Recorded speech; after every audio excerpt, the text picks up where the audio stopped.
Arkadaşlar, oyun alanımızın yer matlarını kaldırdık. Tatami minderleri. Şimdi yerden ısıtma yapacağız. Burası tasları döşeyeceğiz. Üzerine tatami minderleri tekrar döşeyeceğiz. Daha sonra da yerden ısıtma için özel olarak üretilmiş olan termostatımızı kullanarak bu sistemi kontrol edeceğiz. Ama önce dediğim gibi yerine bunları döşeyelim. Daha sonrasına yine devam ederken bakacağız. İsterseniz hep birlikte içeri doğru geçelim. Şimdi temizlemiştik. Şu an kurudu. Ne kadar temiz olursa kadar iyidir. Daha sonra temizleyemeyiz çünkü.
Yapacağız bak.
Arkadaşlar şimdi termostatın sensörünü, ısı sensörünü uygun bir yere koymamız gerekiyor. Bunu matın yüzeyine bir yere sabitlersek çok iyi olur.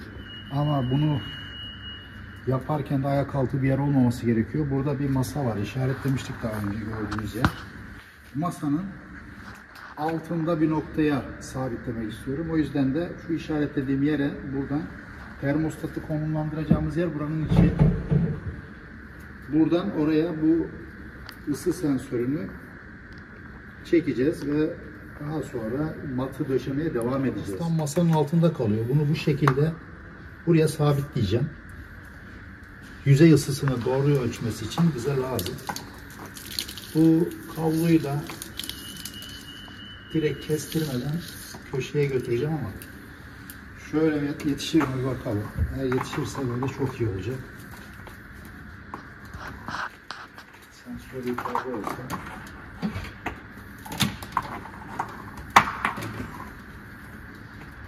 Yetişme ihtimali var. Şuradan bir alttan gönderelim. Sonrasına bakalım. Olmasa şöyle gönderelim çapraz.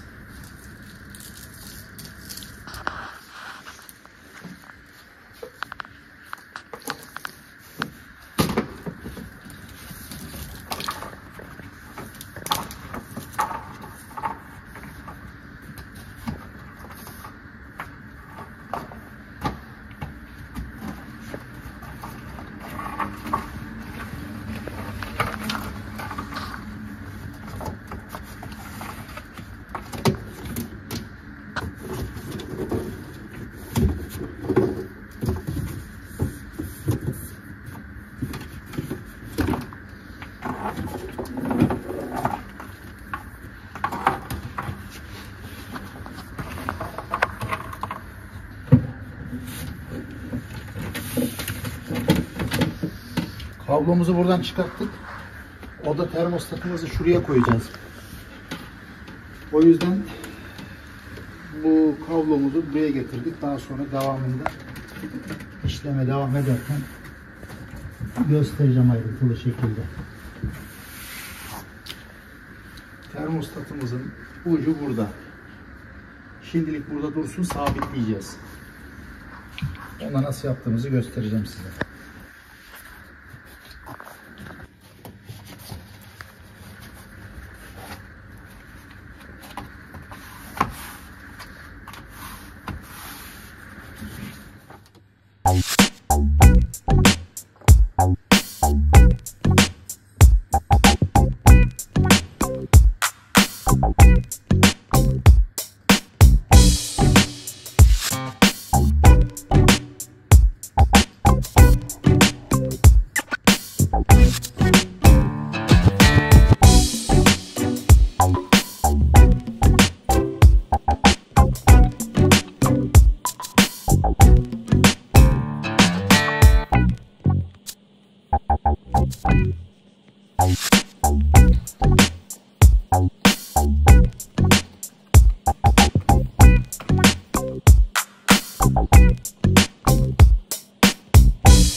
Evet.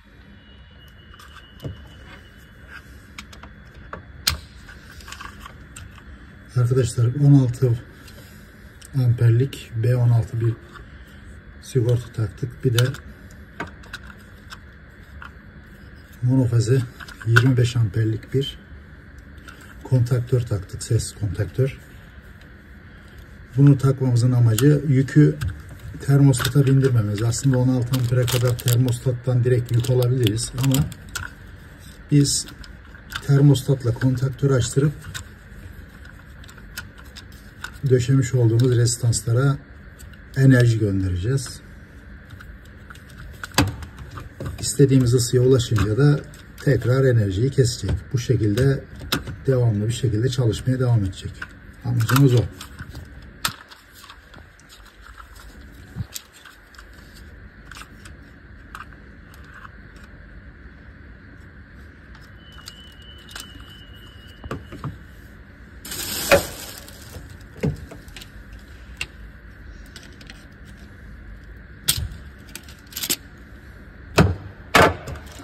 Şurası buraya değdiği için böyle bir şey yaptık.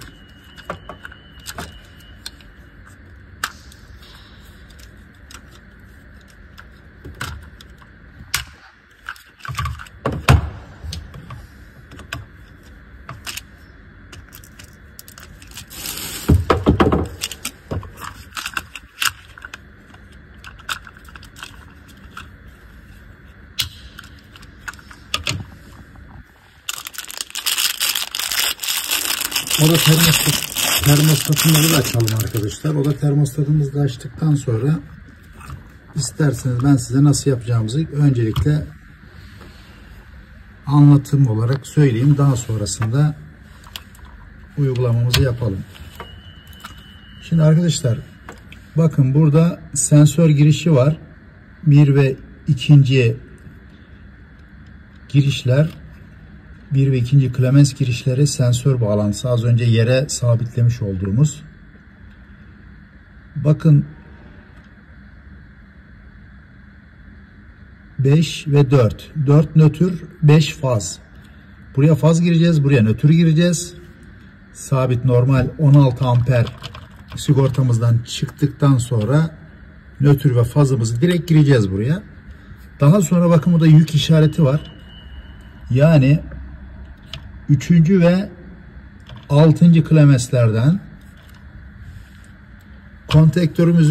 kontaktörümüzün A1 ve A2 girişlerine bağlantı yapacağız. Aslında buradan direkt 16 ampere kadar yüklere de direkt bağlayabiliriz. Ama bu şekilde yaptığımız zaman zarar görmesini sebebiyet verebiliriz. Buna hiç gerek yok. Riske gerek yok. Hiç yük vermeye gerek yok. Direkt kontaktörü açtırarak asıl yükün buradan geçmesini sağlayabiliriz. Dediğim gibi buradan yük çıkışından kontaktörün A1 ve A2 girişlerine bağlantı yapıyoruz. Daha sonra buradan bir faz alıp ve bir nötr alıp üstten giriş yapıp alttan da direkt rezistanslarımıza, yani yere döşediğimiz rezistanslarımıza çıkış yaptığımız zaman sistem tamam olacak. Böylelikle burada istediğimiz ısı geldikten sonra otomatikman kontaktörü kapatacak, enerji kesilecek, rezistans görevini yapmayacak. Daha sonra ısı düşmeye başlayınca tekrar kontaktöre komut gönderecek. Termostatımız ve kontaktörümüzle tekrar açılacak ve ısı kaynağımıza, rezistansımıza tekrar enerji vererek tekrar ısınmaya başlamasını sağlayacak. Böylelikle sabit bir ısı şeklinde çalışmasını sağlamaya çalışacağız. Bunun ben size ekranda da göreceksiniz. Ayrıca şemasını da koydum. Ben şimdi bunu uygulamaya geçeceğim arkadaşlar. Siz nasıl yapacağımı zaten anlattım. Yaparken de yine görürsünüz diye düşünüyorum. Ben hazırlarken izlemeye devam edin arkadaşlar. Evet, Terneo SX termostatımızın bağlantısını göstereceğim şimdi. Arkadaşlar bu şebekeden gelen hat. Faz nötr dikkat ediyoruz. Şimdi öncelikle şebekeden gelen hattı, fazımızı alalım ve sigorta girişimize bağlayalım.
Fazımız geldi arkadaşlar. Faz çıkışımızdan hem kontaktörümüze hem de görmüş olduğunuz termostatımızın bakın 5. kutbuna, yani L faz yazan bölüme atlama yapacağız. Bunun için de burada yük olmadığı için 0.50'lik kabloyla atlama yapacağım. Kırmızıyı faz olarak kullanacağım arkadaşlar.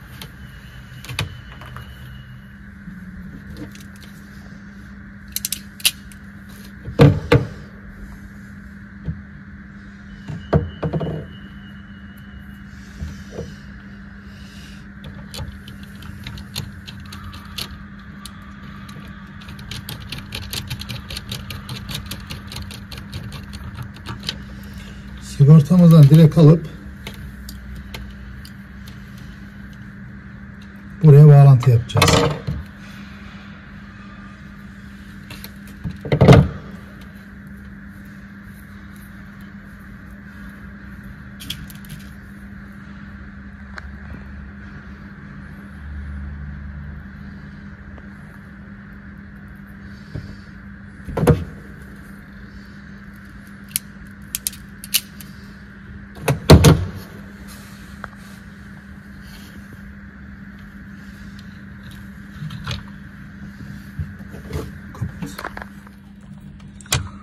faza bağlıyoruz arkadaşlar.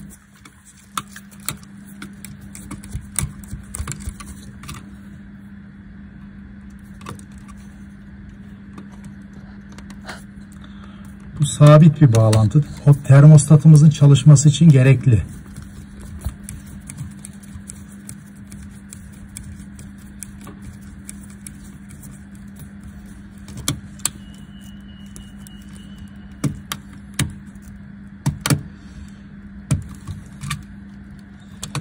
Sonra nötr alacağız. Şu 4 nolu Clemens'ten arkadaşlar. Nötr için de siyah kablo kullanacağım.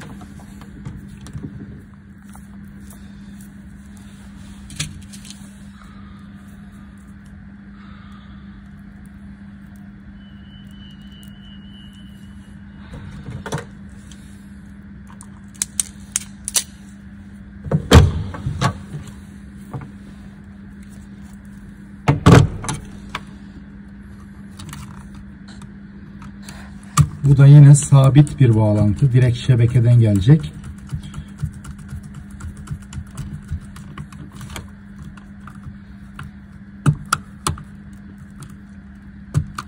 Arkadaşlar bu iki bağlantı şebekemizden geliyor. Faz ve nötre dikkat etmemiz gerekiyor. 4 nolu Clemens nötr, 5 nolu Clemens faz. Buna yine dediğim gibi bu sigorta kutumuzdaki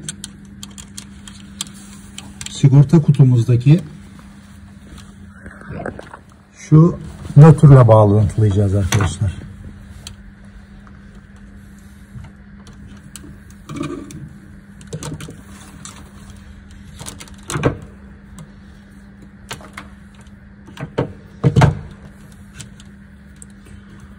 Bu şimdilik bu şekilde kalsın. Bağlantılamadık henüz. Birazdan bağlantısını yapacağız. Arkadaşlar şimdi bu yük olan yerden yük bağlantılarına, yani 3 nolu ve 5 nolu 3 nolu ve 6 nolu Clemens'ten de kontaktörün A1 ve A2 girişlerine, yani tetikleme girişlerine bir hat çekeceğiz. Bu kabloyu ayırabilmek için şu şekilde bir boyun ölçelim.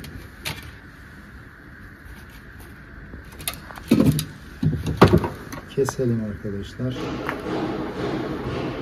Bu kabloyu diğer kablolardan ayırabilmek için bantla biraz etrafını dolayacağım. Bu bizim tetik hattımızı ayırmamızı sağlayacak.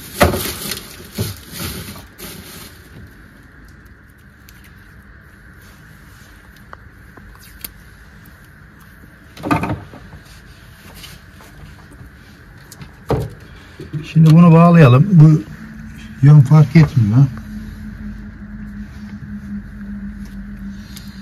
Direkt yük çıkışına bağlayacağız arkadaşlar.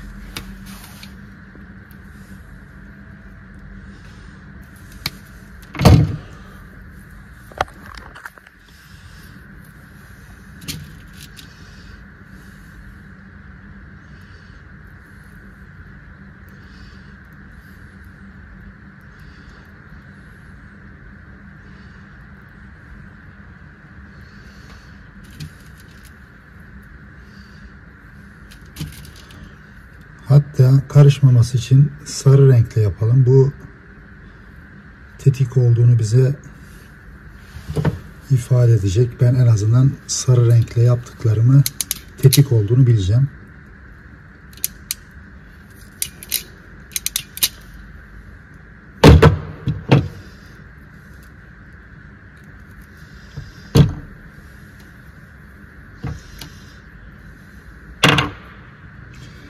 Hatta şöyle yapmak istiyorum. Bunu da sarıyla yapacağım. Bu yük çıkışı, yani kontaktörün tetikleme çıkışı arkadaşlar.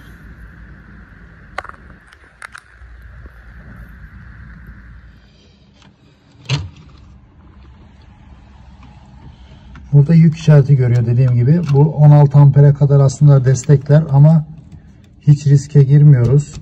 Yükü termostatımızın üzerinden değil, kontaktörün üzerinden geçireceğiz. O yüzden buradan bir sadece tetikleme hattı çekiyorum. oda termostatı açtıktan sonra kontaktörümüz devreye girecek ve rezistanslarımıza enerji verecek arkadaşlar. Burayı gördüysek şimdi hattın diğer ucunu daha önce de söylediğim gibi A1 ve A2 noktalarına bağlayacağız. Ama bunları bağladığımız zaman alttaki bağlantıları yapamayız. O yüzden öncelikle bunu bir beklemeye alacağız arkadaşlar. Şimdi şöyle bir şeyimiz var. Rezistansları şu prizden alacağız arkadaşlar. 2 tane ayrı fiş yaptık ve bu prizden rezistans bağlantılarımızı yapacağız. Haliyle bunu da kontaktör çıkışına bağlayacağız. Onun için hemen kablomuzu hazırlayalım ve kontaktör çıkışımızı yapalım arkadaşlar.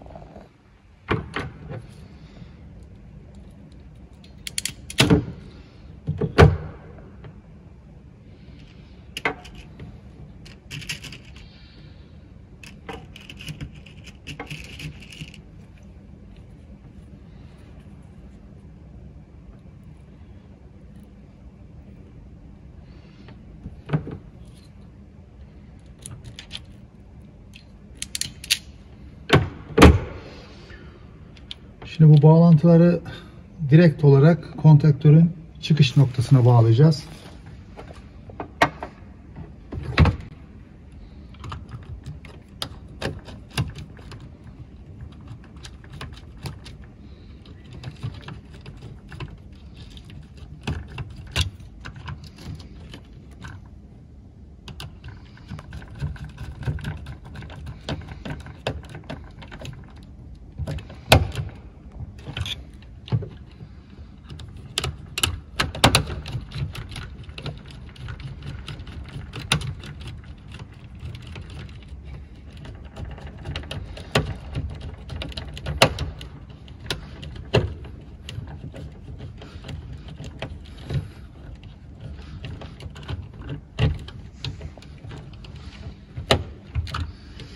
Evet, bu direkt rezistansımıza gidecek. Şimdi arkadaşlar alttaki tetik bağlantısını yapabiliriz hemen. Bu sarılardan birisi dediğim gibi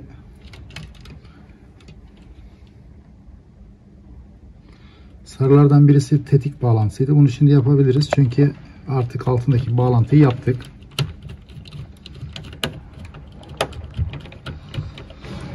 A2'ye birisini bağlıyoruz.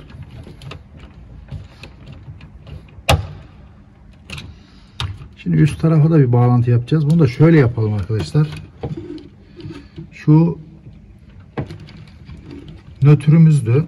Bu nötrden ne yapacağız? Kontaktöre bağlantı yapacaktık zaten. Aynı zamanda da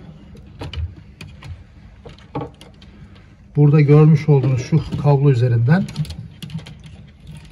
termostatımıza bir bağlantı yapacaktık. Bunu şöyle yapabiliriz arkadaşlar. Bu ikisini birleştiririz ve direkt kontaktöre bağlarız. Böylelikle bu sorunu hızlıca halletmiş oluruz. Daha doğrusu bu işlemi halletmiş oluruz. Şöyle yapalım. Şimdi buna da ortak bir hemen papuç takacağız arkadaşlar. Özür diliyorum. Yüksük bağlayacağız. Mutlaka kablo yüksüğü kullanmaya çalışın. Bu çok önemli. Bağlantılarınızın sağlıklı olması için. Daha da sonra problem çıkmaması için.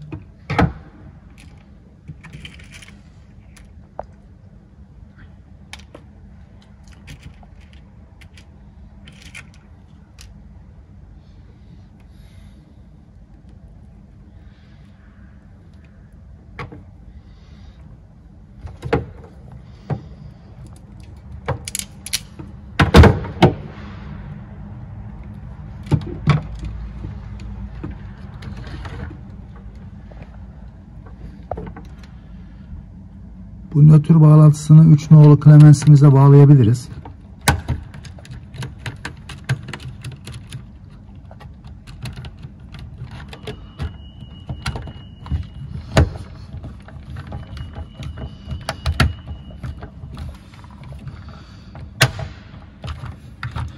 Şimdi ne yapmış olduk? Nötrü direkt sigortaya girmiyoruz zaten. Direkt hem kontaktöre bağlamış olduk hem de termostatımıza bağlamış olduk.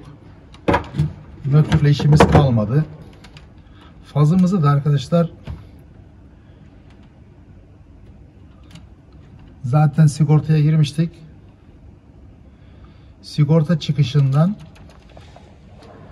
hem termostatımıza sabit bir hat göndermemiz, pardon bu zaten kontaktör.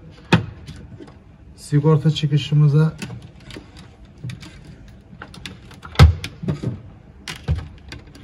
nötrümüzü bağladık zaten. Fazımızı da şu şekilde arkadaşlar buldum. Evet. Sigorta çıkışına bağladık. Buradan da tekrar kontaktörümüze bir atlama yapacağız. Atlamayı da yaptıktan sonra burada aslında işimiz bitiyor. Daha doğrusu tüm bağlantı işi bitiyor. Onu da hemen hızlıca yapalım isterseniz.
Sigorta çıkışımızdan alıyoruz hemen.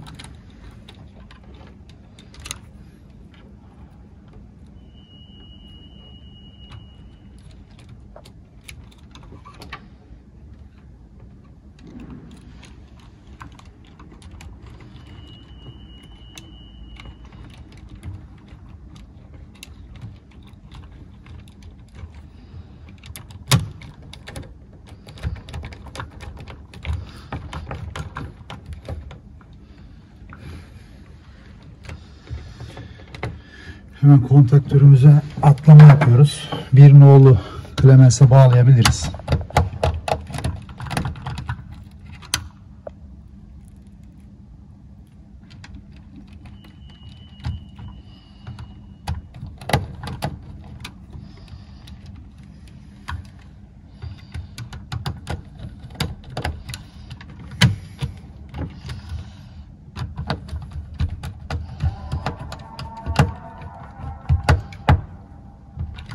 Evet, burası hazır.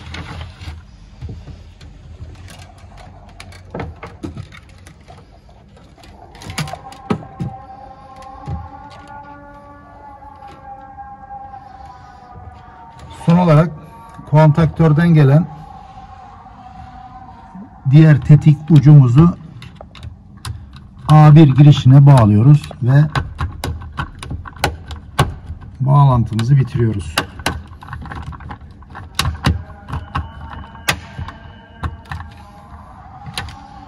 Evet arkadaşlar.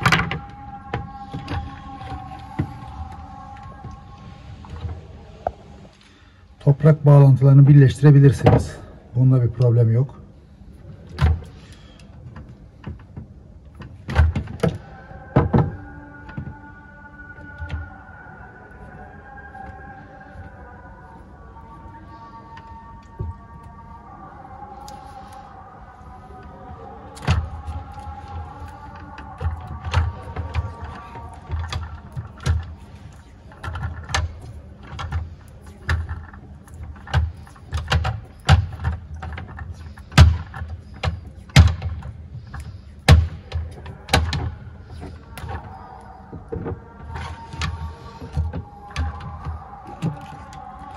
Son olarak buraya da sensörlerimizi bağlayacağız arkadaşlar. Isı sensörümüzün bağlantısını buraya yapacağız ve işlemi bitireceğiz. Şimdi bağlantıyı hep beraber yaptığımıza göre arkadaşlar ben artık bunu yerine monte edeceğim. Siz de genel olarak izleyebilirsiniz. Bittikten sonra test edeceğiz. Teşekkürler.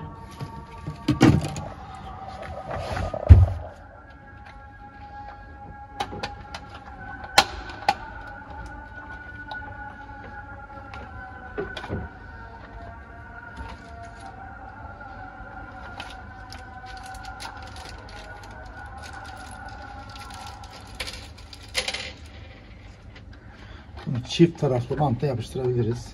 Çok önemli değil çünkü zaten görünmeyecek bir yerde olacak.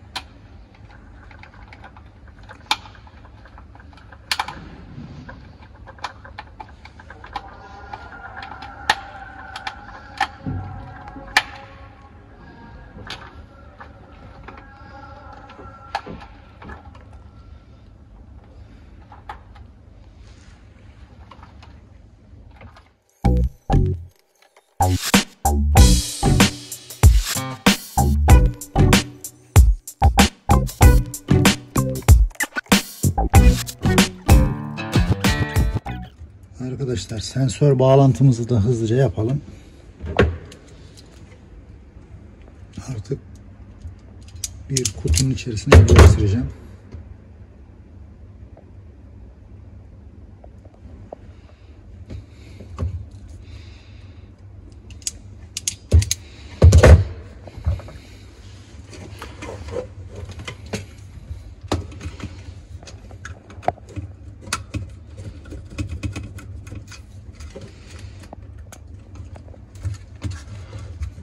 Bazı sensörlerde mavi veya beyaz kablonun yeri önemli olabiliyor. Ben maviyi 1'e, beyazı 2 nolu Clemens'e takıyorum. Eğer sensör okumazsa tekrar değiştireceğim arkadaşlar.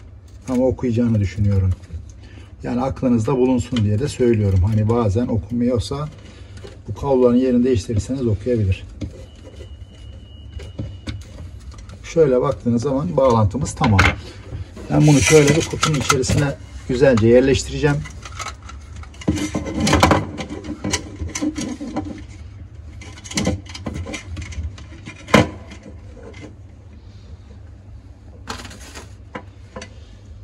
Şöyle de toparlayalım. Bir siyah bandım vardı. Evet, siyah bantımızı bulduk.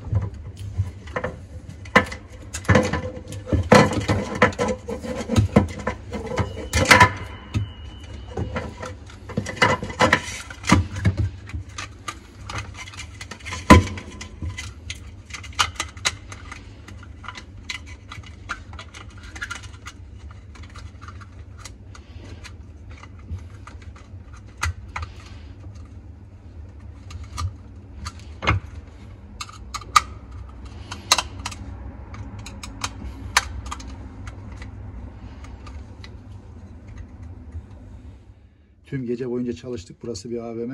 Malum gündüz çalışmak yasak. Evet. İsterseniz önce bir açalım. Çalıştığını görelim arkadaşlar. Ondan sonra kapağını kapatırız. Onun için de şuradaki sigortamızı açıyoruz.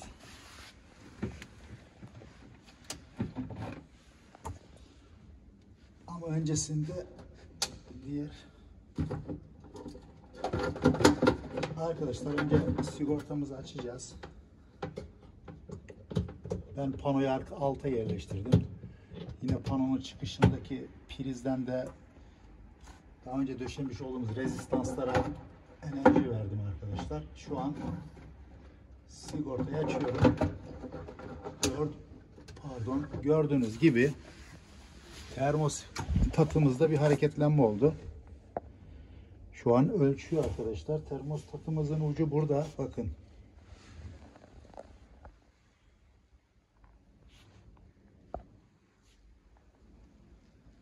Şu an bunu sıktığım zaman bakın ısı yükseliyor. Demek ki çalışıyor arkadaşlar. elimi bıraktığım zaman da muhtemelen düşmesini bekliyorum. Ama düşmedi. Sanırım şu an kendince bir kalibrasyon gibi bir şey yapıyor. Bir tamamlasın arkadaşlar. Ondan sonra ben gerçek ısısını bulunca ayarlarına geçeceğiz.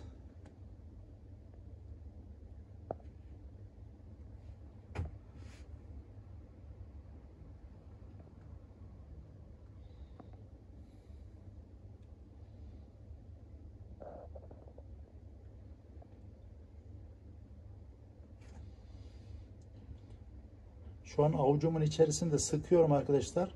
Isı yükseliyor. Termostatın sensörünü bıraktım şimdi. Tekrar ısı düşerse eğer her şey yolunda demektir. Şimdi hızlı bir yükselişten sonra tekrar düşecektir diye düşünüyorum. Evet, düşmeye başladı. Yani sensörümüz çalışıyor arkadaşlar. İşte sensörümüzü çalıştığını gördükten sonra artık kapağını da kapatabiliriz.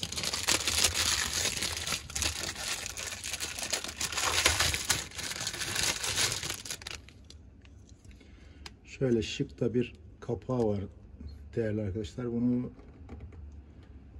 hemen şöyle bir kontrol edelim ve yerine takalım.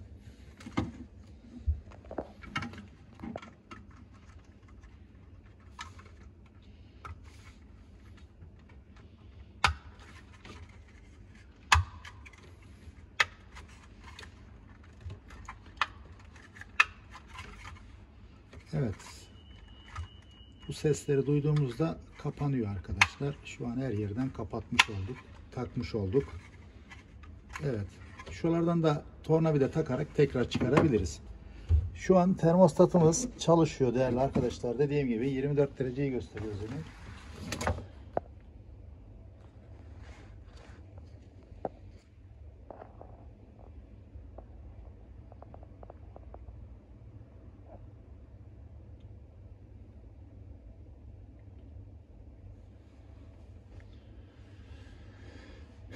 Evet. Şimdi ben termostatı yere sabitleyeceğim. Çünkü yerin yüzey ısısını ölçerek bize sağlıklı bir çalışma ortamı sağlayacak. İsterseniz onu da yapalım hızlıca. Arkadaşlar bu sensör masamızın altında kalacak. O yüzden ayak altında dolaşmayacak. Yani bizim ayağımıza hiçbir şekilde değmeyeceği için burası uygun gördüm. Bunu buraya şöyle sabitleyeceğim arkadaşlar. Ve yüzey ısısını sürekli ölçecek. Haliyle de ona göre de o da termostatının çalışmasını sağlayacak ve bizim sabit bir ısıyla zeminde ısı sağlamamıza yardımcı olacak diyebiliriz. Dediğim gibi sabahın 5'i şu an. Sürçülisan edersek affola. Gerçekten yorulduk.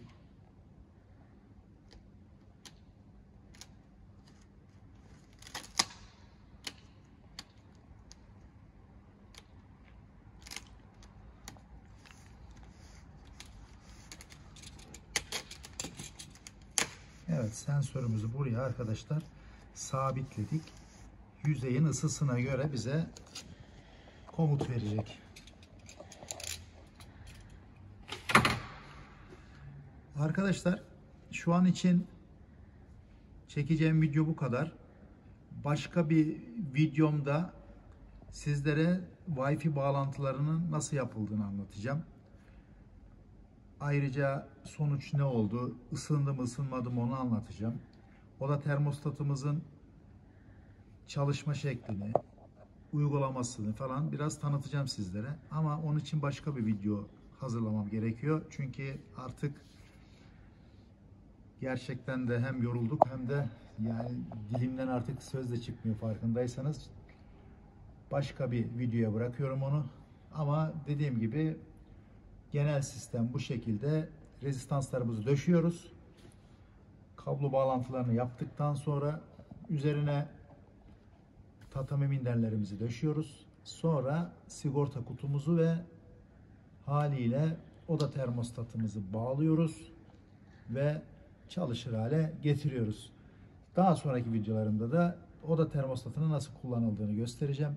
Wi-Fi bağlantısı nasıl yapıldığını göstereceğim. Evden komut nasıl yapılıyor ve zamana göre dereceler nasıl ayarlanabiliyor. Otomatik açma kapama vesaire. Aklınıza ne kadar ayrıntı geliyorsa hepsini tek tek göstereceğim arkadaşlar. Şimdilik kendinize iyi bakın.